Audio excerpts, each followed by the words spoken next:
Supergirl. Supergirl is coming out this weekend, and I am surprised. I thought all the shills would come out of the woodworks and say, yeah, this is a great movie, a must watch. All the film critics, the official film critics, they say, oh, an incredible boss babe work of feminist power, yeah. And no, everyone hates this. Everyone hates this movie. Look at its ratings on Rotten Tomatoes. 59% on Rotten Tomatoes. That is rough. That's really rough. Typically, the legacy film critics and the establishment shows, like they always gas up these kind of movies, especially if they have a female protagonist. But they're like, no, we hate this. Look at what Variety out of all magazines said.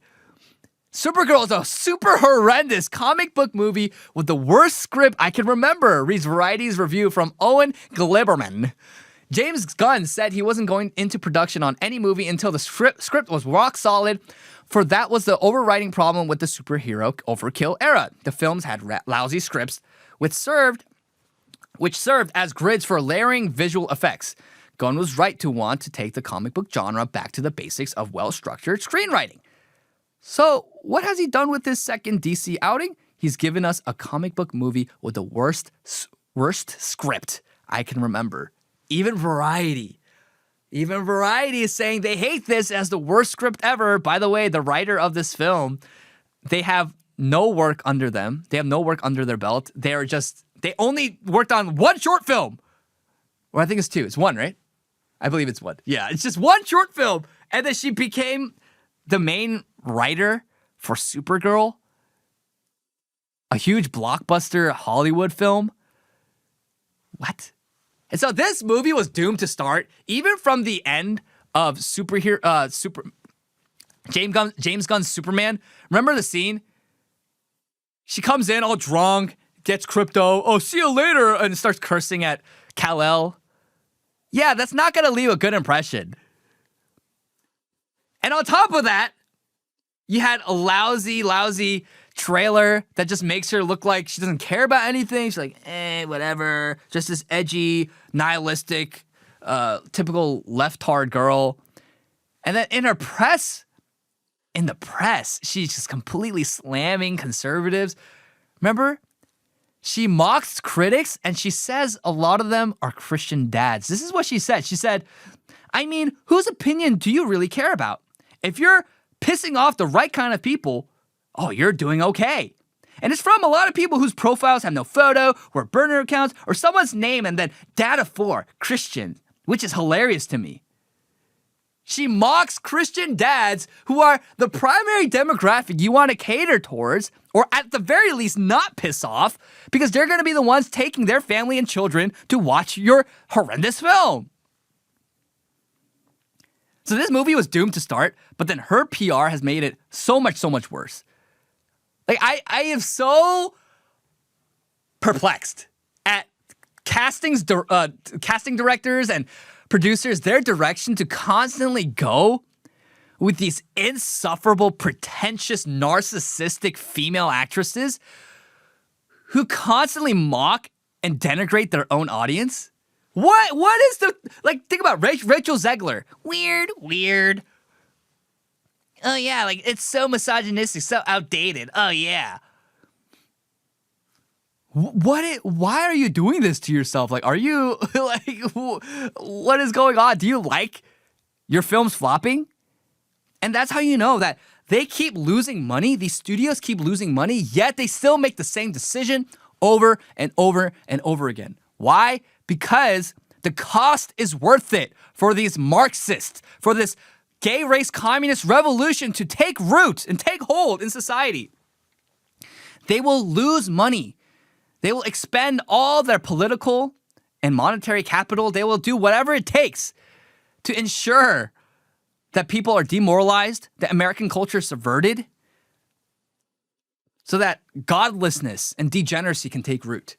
Like, they literally do not care if they lose money. They continuously lose money, and they don't learn a lesson at all. They have never learned their lesson. They continuously cast the worst insufferable, leftoid, communist female actress They continuously write lazy scripts, hire the worst people because they're ideologically aligned with them, and they keep losing money because it's not about the money at this point. It's about the revolution. It's about the ideology. They hate you. They hate your God. They hate this country. They want to destroy it.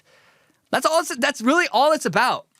And so, yes, there's a lot of people who are materialistic and greedy in this country, but when it comes to revolutions, people are mostly motivated by what? Ideology.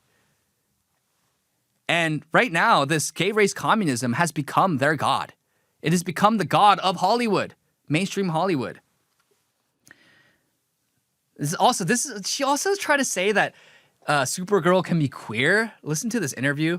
Milly Alcock, just absolutely insufferable. Line about Kara's queerness in the comics, was that something that you explored when you were preparing for the role? It wasn't, but in honor of Pride Month, as I'm getting all these questions, I don't know. I think that what makes this film so beautiful is that it's not centered around a man. It's not centered around love at all, if anything. Yeah. But we'll see. I don't really know, but I don't know. I don't know. It's great. She'd probably go both ways. It's so great because it's not centered around love. Like this is genuinely what they think. That love is not important. That's why they're so miserable. They don't know love. They haven't received true love. They don't know what it's like to give sacrificial true love to someone. It's all about themselves. It's their whole ideology, their entire worldview is hedonistic and narcissistic. It's all about whatever I want to do in this specific moment. It's about whatever me getting my way. And if I don't get my way, you're a hateful person. It is peak narcissism, peak hedonism. It is just indulging their worst behaviors and desires. That's all this is about. This entire politicking that happens, the entire culture war is just this. People who love America, love their families, desire higher virtue and love, goodness, truth, beauty, versus those who are just obsessed about their degeneracy, about doing whatever they want, whenever they want, however they want. And if you say, no, actually, that's destructive, they hate you. She also said this about Supergirl beating Superman in a fight. Who's going to win, you versus Superman? I'm going to win, but it's because he's going to let me win. Because he is. No, that's just his character. Yeah. But you're also stronger. But I'm stronger. Objectively. Objectively stronger, so I'm going to win. Who's going to win, you versus... Supergirl's objectively stronger than Superman? Really? You are not stronger than Kal-El. You are not stronger than the quintessential American superhero who stands for truth, justice, and the American way. No way. And that's all they do. They denigrate American legends. They desecrate American myths. They constantly elevate themselves into being better. And so they're so pretentious. It's so insufferable.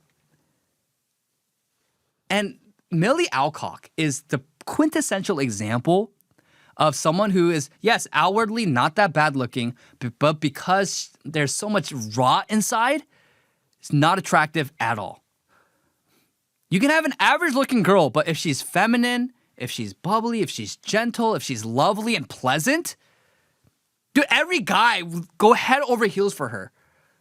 But this girl who, yes, Milly Alcock is not truly ugly in the conventional sense, but because she's so stuck up and pretentious and narcissistic, oh man, not attractive at all. Like your inward self, if you don't have inward beauty, it will manifest itself outwardly and you will not be attractive. So people are hating this. Box office projection is looking very, very, very great. Look at this. James Gunn's Supergirl will be the first DC movie to open below the number one spot at the domestic box office since Jonah Hex in 2010 with only $40 million, a new low for the DC franchise and the DCU. I get a lot of hate for this, but I liked Zack Snyder's vision for the DCEU. I did. I'm sorry, I did. Okay? Crucify me. The extended version of Justice League, it was so good. It was so peak. And at the end, when he was, oh, it's a fake. No, wait, that one was a fake. Oh, it's a culture fake. That's so funny. Anyways, it is still projected to flop. It is still projected to flop. Can you look up like the actual box office projections? I do think it's still projected to flop. But what I was saying about the Justice League, right? The Justice League, the extended version of the Justice League, when they're showing Darkseid as a true villain that Zack Snyder is working up to in the next Justice League. I mean, come on, that was so epic. And yes, you might say the colors are bland and they were dull and it was gloomy. Yeah, sure. I agree with those criticisms. I don't agree with that. But objectively, Man of Steel, Henry Cavill was awesome. The special effects were just incredible for the time. Man of Steel came out in 2013? And it was one of the best superhero films in terms of visual effects. You could feel every time Superman punched someone, he took flight, you felt it viscerally in your veins. It was incredible. I liked the Wonder Woman film. I didn't like the Wonder Woman 84. Batman films were not bad either. Aquaman actually wasn't that bad, honestly. I didn't think it was terrible. It could have been better, but it wasn't that bad. And he had a coherent vision. And the thing is, he didn't hate his fans. Well, I mean, he had a little scuffle with Geeks and Gamers, so I know about that. But he didn't and the actors and the crew didn't constantly denigrate their fans and talk about how, oh yeah, Superman's actually queer. Yeah, Zack Snyder, for all of his hate and everything that you say bad about him, at least he had a vision and he had a coherent vision for the DCEU. James Gunn coming in and gutting everything was the worst thing that happened to DCEU. They should have kept Zack Snyder going. They should have. Because at least it was its own thing. While Marvel was goofy and funny, DCEU under Zack Snyder was serious. At least it was something different. At least he had a coherent vision and tried to formulate a coherent universe. But yeah, crucify me. I like the Snyderverse better than whatever James Gunn's doing right now. It's an absolute nightmare. Now here we have the official projections for Variety. Toy Story 5 is projected to remain number 1 this weekend with 80 million to 90 million, which I haven't watched yet, but I probably will watch. But Supergirl, right here. So we were correct. It was similar. Supergirl is projected to only make 47 to 50 million in its opening weekend. Yeah, it's screwed. DCEU is screwed. James Gunn's DCEU is screwed. I'm sorry. There's nothing to look forward to. These movies suck. His Superman movie was really bland and really boring. The people that I've talked to who watched Supergirl already, who got early access, yeah, they're saying they literally slept through it. Even Variety said it was the worst script ever. Yeah, they're done. They're done. Everything that they said, James Gunn, when he first hopped on, everything he said, all the works that he said that would come out, yeah, they haven't come down. They're all canceled. People are being laid off. Projects being canceled and slashed. They're screwed. But yet, you have the simps. You have the simps. Look at this guy, Joe Russo. On behalf of all men, I'd like to apologize to Milly Alcock for my gender being the absolute worst to her. Sounds like you're super in this movie, girl. Can't wait.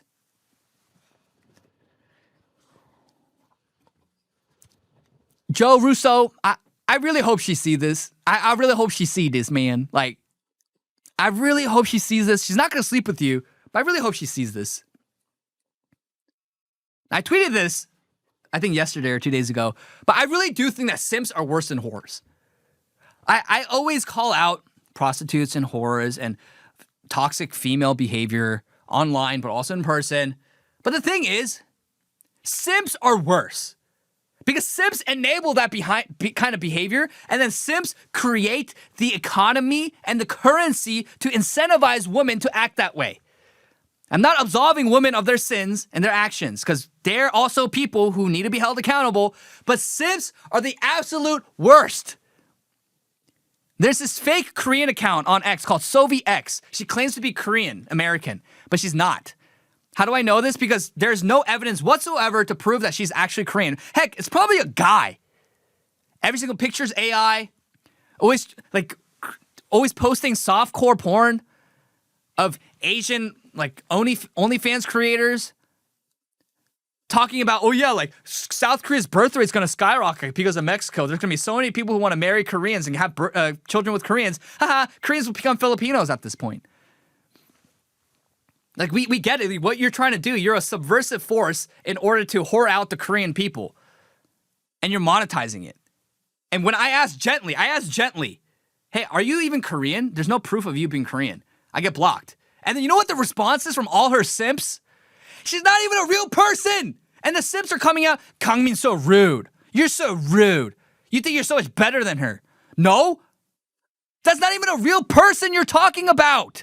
It is a fake persona.